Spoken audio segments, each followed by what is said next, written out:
Hey guys, Dana here from Stimulated Boredom, and in this video I'm going to be reviewing the new Nexus 10, Google's first 10-inch tablet, which went on sale November 13th, and they subsequently sold out of on November 13th, and of which landed in my hands on the 16th, and that is thanks in part to my use of a link refresher sent to a 10-second delay on the Google Play Store to ensure that I was one of the first in the States to get one as soon as sales went live, especially after I heard that they were selling out in Australia and the UK, which went on sale first within 20 minutes. Now, this is the Nexus 10 32 gigabyte model selling for $499, but Google is also selling a 16 gigabyte model for $399. But why get 16 when you can get 32 gigabytes for only $100 more? Am I right?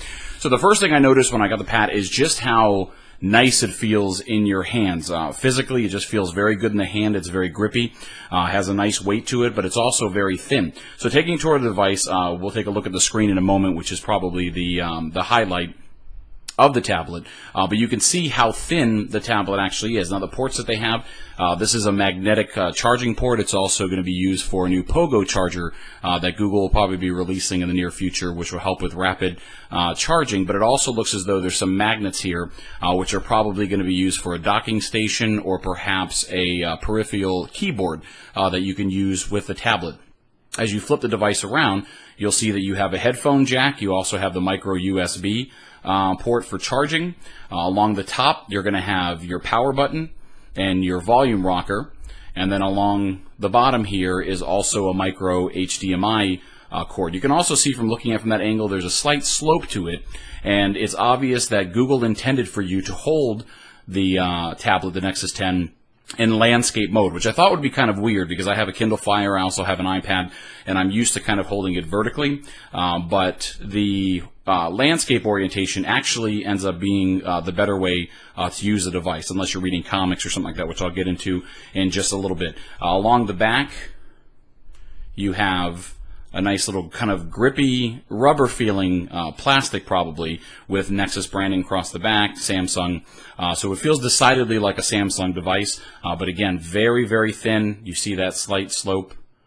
So you can tell when you're holding in your hand that it'll be very comfortable. And then along the front here, you also have front-facing speakers, which is a great advantage in comparison to stuff like the iPad and other Android tablets that are out there, in which they have the speakers along the bottom or they're along the back. Sometimes you have to cup your hand in order to get the best sound. In this case, you have the speakers actually facing you in front. Now, originally I thought that was going to be a concern, that if I'm holding it like this, watching a TV show or a movie, that I would be blocking the sound. But in fact, no matter where I hold it, you can tell that there's 3 different ports in which the sound comes out of.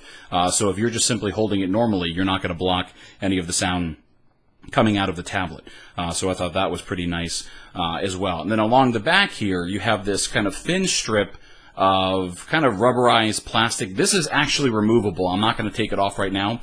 But when you remove this, it'll show you all the FCC documentation, all that stuff, so you don't have it along the back here where it says Nexus. And it's just a very kind of simplistic, clean design. Does not have like the brushed aluminum or anything like that you would see with the iPad, but that's actually something that I like. I like kind of simplicity.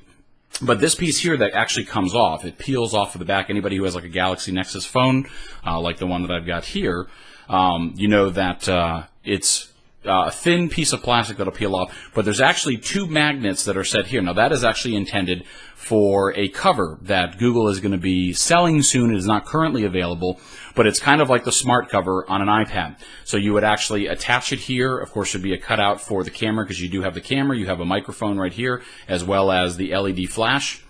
And it is a 5-megapixel camera that is on the back of the Nexus 10. And then the smart cover actually attaches to these magnets and then flips over. So very similar to the iPad. If you flip it open, it'll turn the device on. If you flip it closed, it'll put the device to sleep. And that has not come out yet, but that's something I'd be interested in because I actually tend to hold these devices naked. I like the way that they feel, the way that they were made. I don't like putting on bulky cases or any kind of screen protectors. And of course, the display here is Gorilla Glass 2, so it's a very strong, very scratch-resistant surface for the screen itself. Now, when you turn the device on, and part of that's going to be washed out a little bit only because of the light and my camera settings. But you're greeted by the lock screen. Now, you can actually also personalize this. Now, what I did here is you have the clock, and then I have my calendar that I can pull up and scroll. make sure that you guys can see that. And then if you keep scrolling, then I can pull up my Gmail. You can also add another widget, let's say sound search. So if I'm listening to a song and I want to just simply hit that, what song is that? It'll actually pick it up through the microphone. So that's kind of cool that you have quick access in the lock screen in order to get to some of the things that you want to get to, whether it's a calendar, your inbox for Gmail, etc. Standard unlock screen here, but then if I unlock it and you're greeted with this gorgeous display. In fact, what I'll do is I'll go ahead and increase the brightness so you guys can get a better sense of how that looks. Now, anybody who's used a Nexus phone before, or who has used Jelly Bean, because this actually runs a newer version of Jelly Bean, which is 4.2, which comes with a couple of features, which I'll get into in just a little bit. But you have your standard widgets and you know, bookmarks and so forth. Of course, you can also create app folders. So here I have like social media, for news, for check-in services, for note-taking, cameras, and you just simply do that by taking an app, and here's your app drawer in which you go through all the apps. The thing that I liked is as soon as I got the device, I logged in under my Gmail account, and it automatically started downloading every single app that I have on my phone, because I have a Nexus phone. So that was cool, because I didn't have to go back into the store and try to find the apps that I've downloaded before. So all you would do is just simply, if I were taking something, you just drag it into the folder, and you drag them on top of each other, and then it's now added to the folder. So that's kind of handy, because I do like the ability to have organization. If you want to remove it out, you just simply drag it to the top, and it'll actually take it out. So from that point, you have your notification screen. So for those who have Jelly Bean, you've learned to love this very, very much. Actually, I just opened up Avast.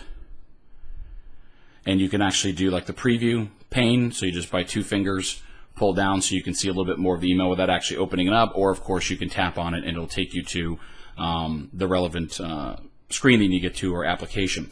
Along the right hand side, a swipe down will have your login information and all your settings. So you have brightness settings, your Wi-Fi, auto rotate, your battery power, airplane mode, Bluetooth, and then also there's this little spot right here that is missing that makes me kind of wonder what else could potentially be put there. Is that something that I could customize and place there myself, or is that something that's coming in a future update? But I like that a lot. The other thing that just came out, excuse me, with the device when it's shipped is there's an over-the-air update that allows for multiple accounts. Now what that means is, you know, obviously I have my account that you can pull up, but if I wanted to bring my girlfriend onto the device, if I wanted to share it with her, I could actually set her up with her Gmail. What ends up happening is when I log into my profile, every app that I've downloaded, any wallpaper that I've put on there, any settings that I have set, all are retained. And then if she logs in, any wallpaper that she set up, any apps that she has on there, any settings that she has put on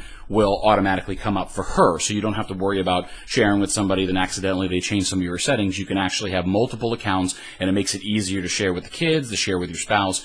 So I thought that was a pretty cool feature. On top of that, you'll see the screen is very snappy. There's actually a little bit of a delay, but that is only because of my camera.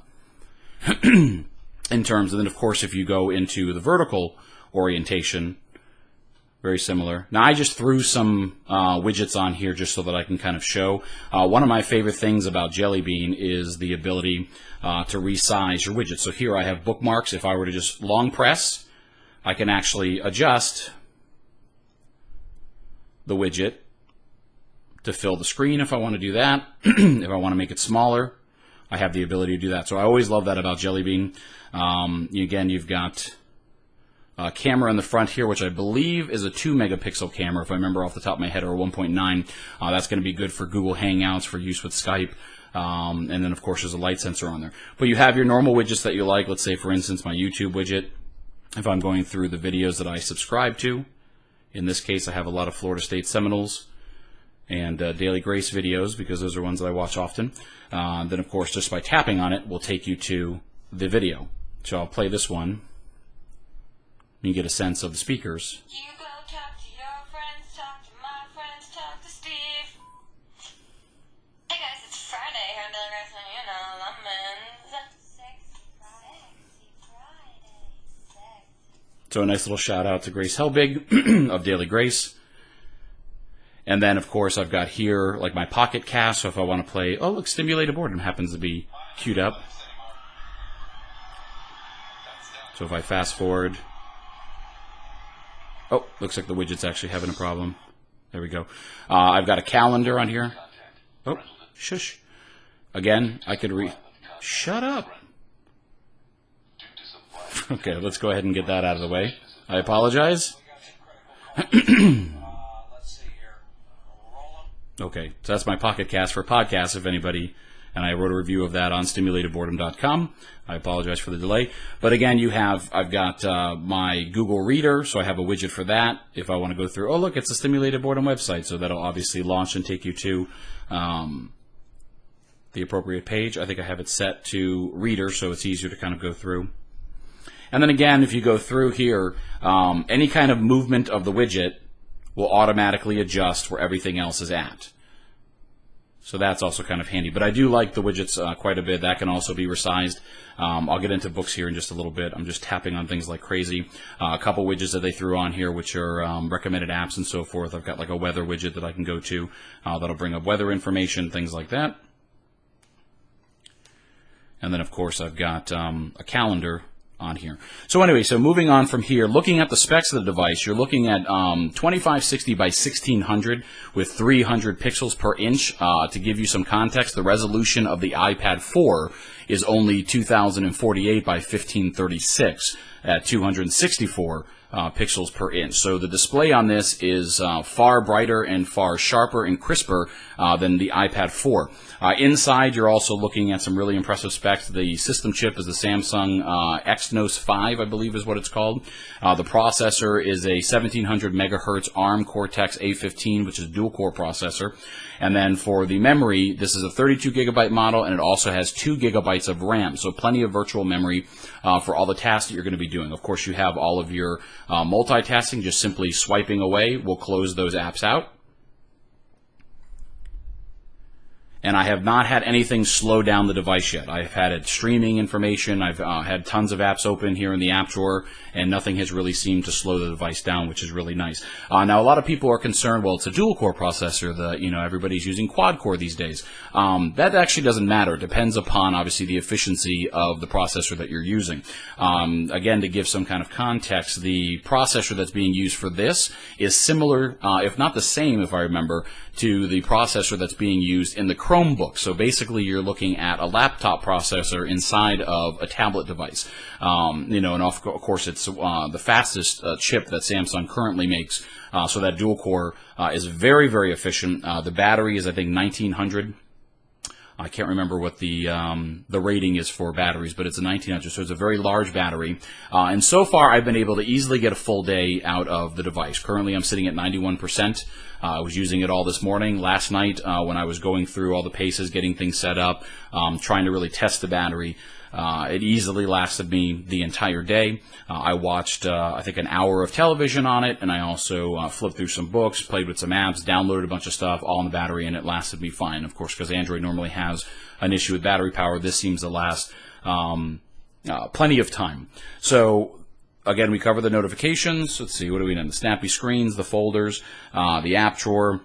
Now, one of the big things that most people are probably going to be interested in is, of course, movies and so forth. Now, the tablet actually comes with Ice Age pre-built in. I don't know if it's an HD version of the movie, but I'll go ahead and play that.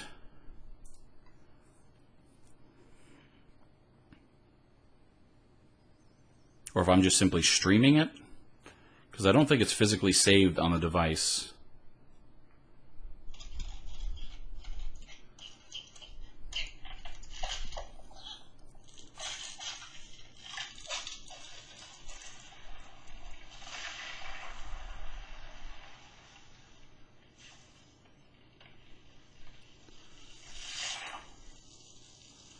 But the image on here is very, very crisp. It looks fantastic if you're pulling up like high-resolution photos. It looks so good in terms of just zooming in. There's no pixelation, jaggy edges. For instance, here's Planet Earth, which actually comes with episode 1 for you. I'll play a little bit of that. And hopefully the camera is picking up the sharpness. I know it's going to be a little bit washed out because it's constantly trying to adjust for the white balance. Normally it doesn't take that long to load up. Let's see if I can get that to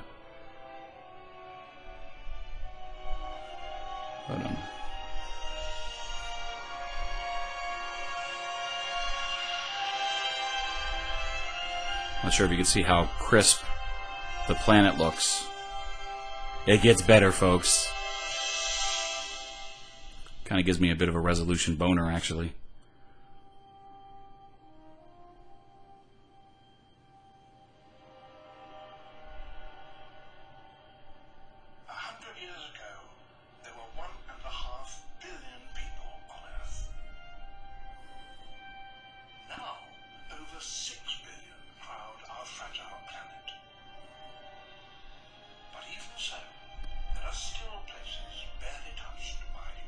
I know some people would like to see the display in action, so I'm letting it play a little bit longer.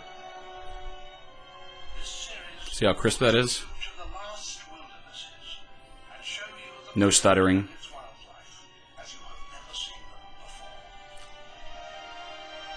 Oh, it's so pretty. Ah, I'm gonna go over the edge.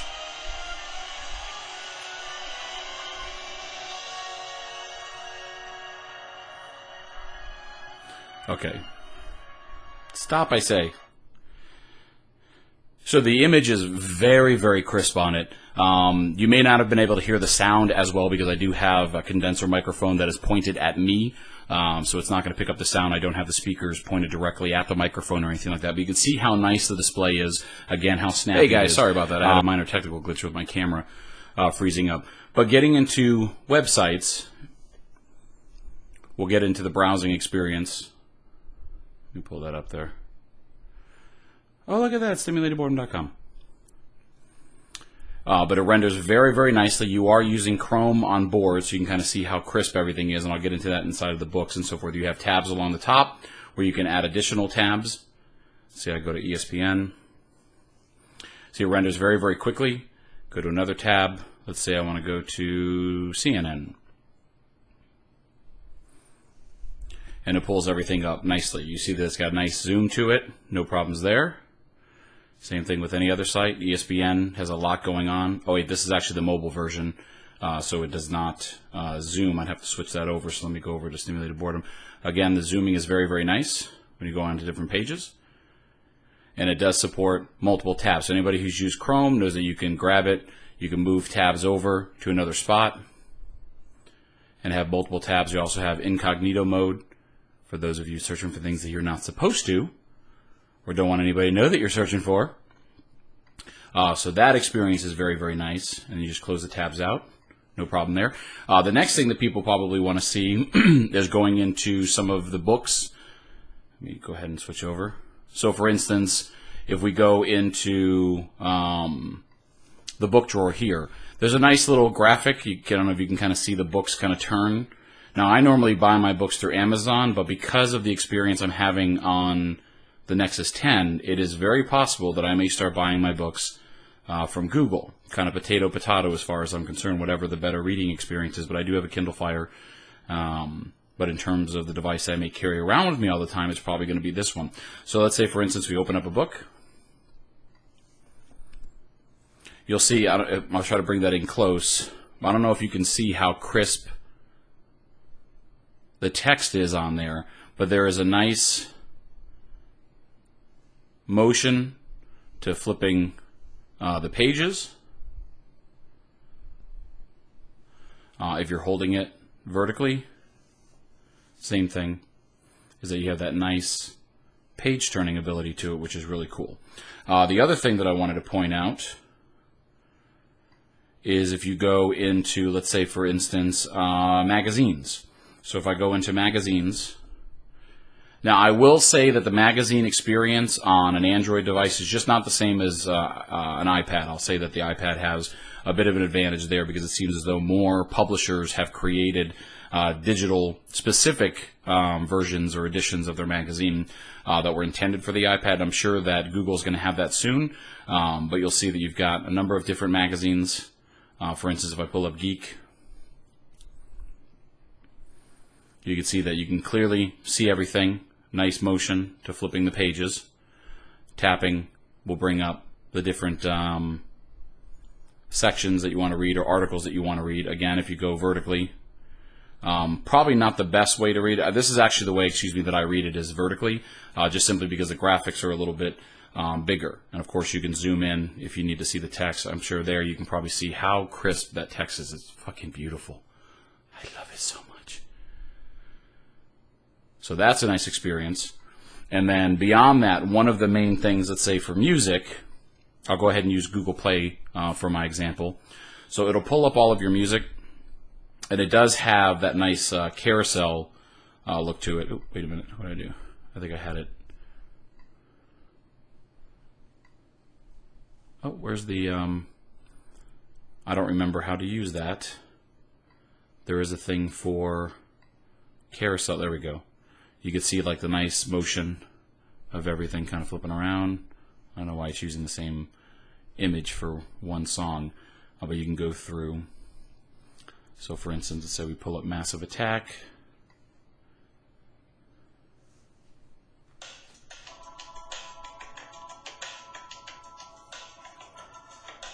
So the music experience is nice. Beyond that, one of the things that I really wanted it for was for comics. Again, I have an iPad, which just reading comics digitally on an iPad with a larger screen was a better experience than doing it on my Kindle Fire. And I had thought about getting a Nexus 7, but again, reading comics on there, I felt like you had to kind of zoom in quite a bit. So one of the main reasons why I wanted the Nexus 10 was specifically for comics. So if I go to my comics, we'll go to, let's say, Batman, and you'll see that the reading experience, again, I don't want it to be too washed out because of the lighting, but you could see that it is, oh, you know what, I've already read this one, a nice experience. You can clearly see the graphics, you can clearly see the text. You can, of course, zoom in if you need to, or you can double tap to go into the panel view, which I actually don't like to do. I prefer to take in all of the art at once.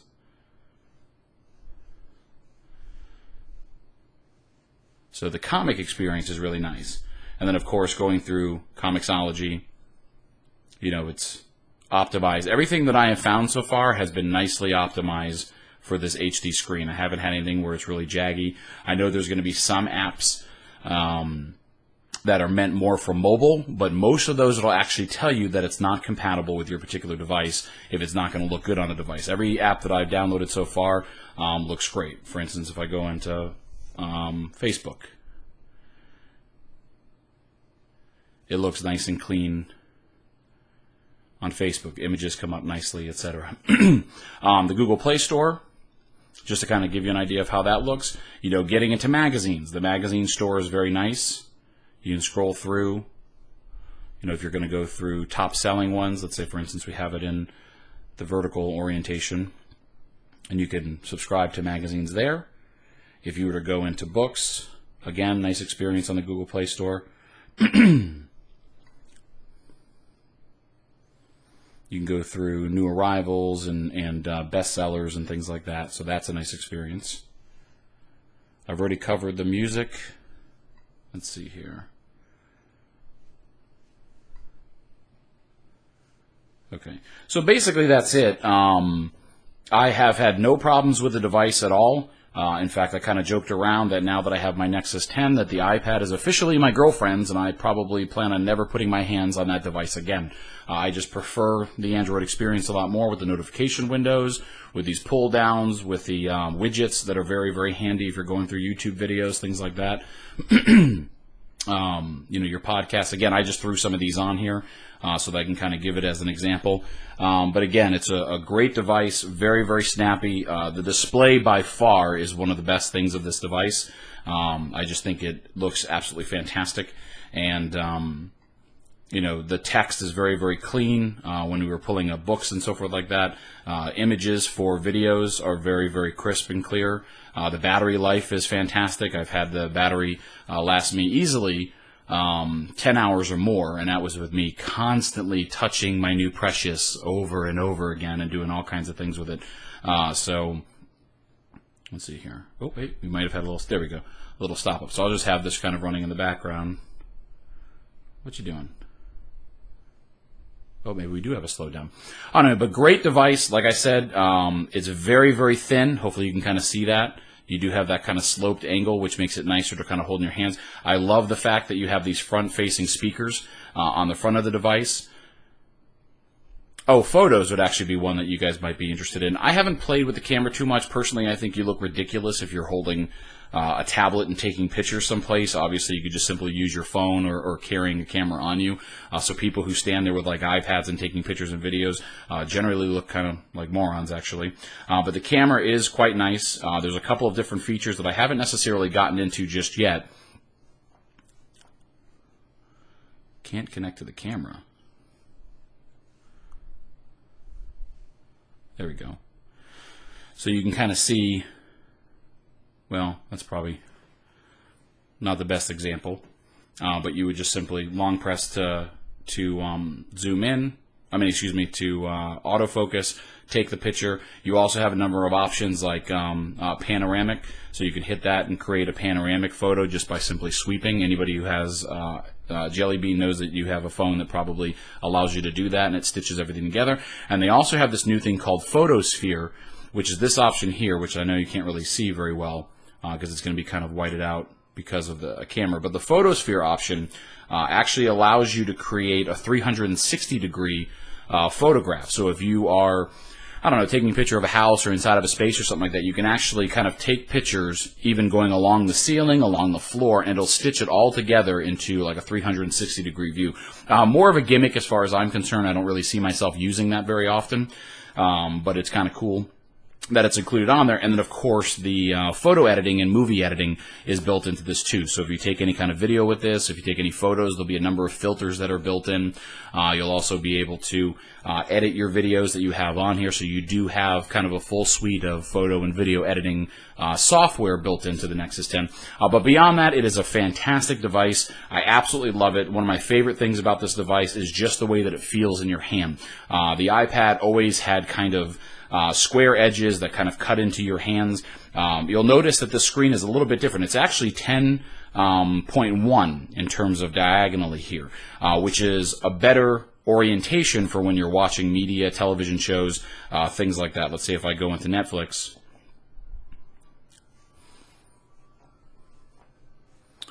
And I'll just stream something. Anything good? Some Firefly maybe or something? I don't know. Alright, I was watching Indie. I'll just hit the League.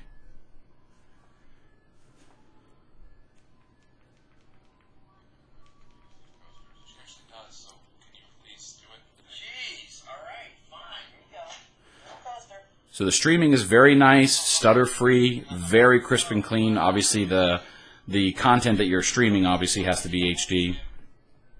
But anyway, but beyond that, it just feels really nice in the hand. It's not very jagged. It feels very solidly made. The back here that says Nexus feels very, very grippy. So it feels nice in your hand. Of course, it's a fingerprint magnet. But again, feels very, very nice in the hand. So anyway, so that's my review of the Galaxy Nexus 10. Hopefully I covered some of the stuff that many of you guys were hoping to see in terms of what comics look like, what web pages look like. Inevitably, I probably left something out. So I'm sure you can leave a comment in the comment section for this video to yell at me for neglecting to mention some of that. But again, it's a fantastic device. I have not been able to take my hands off of it. Probably going to make the girlfriend jealous. She's more than happy to take the iPad because I could care less about that device at this point because I absolutely love this phone. I mean, this tablet. And like I said, there's a little bit of a delay as I'm swiping. That is actually the camera. That is not the speed of the screen. Just very, very snappy. And, of course, all of your nice little widgets and so forth. So, anyway, if you have any questions, you can email me at dana@stimulatedboredom.com. But that's it. The Galaxy Nexus 10 from Google. Bye-bye. Psych. One more thing that I forgot was the keyboard, which I failed to show you guys on the device. It does have your normal typing. It's actually a very nice keyboard. It has that haptic feedback, which, of course, you can turn off, and it has a sound, but it does make you feel as though you've registered the letters that you've typed, but it also has gesture typing, or basically swipe, potato, where you can actually swipe and type. So, let's see, just finished recording my Nexus video review. So you can see as you're typing too, it starts to have words popping up on top so that you can also choose and make sure that you're accurately typing. But just wanted to show you that because I forgot to mention that during the video. Okay, now I'm done. Goodbye.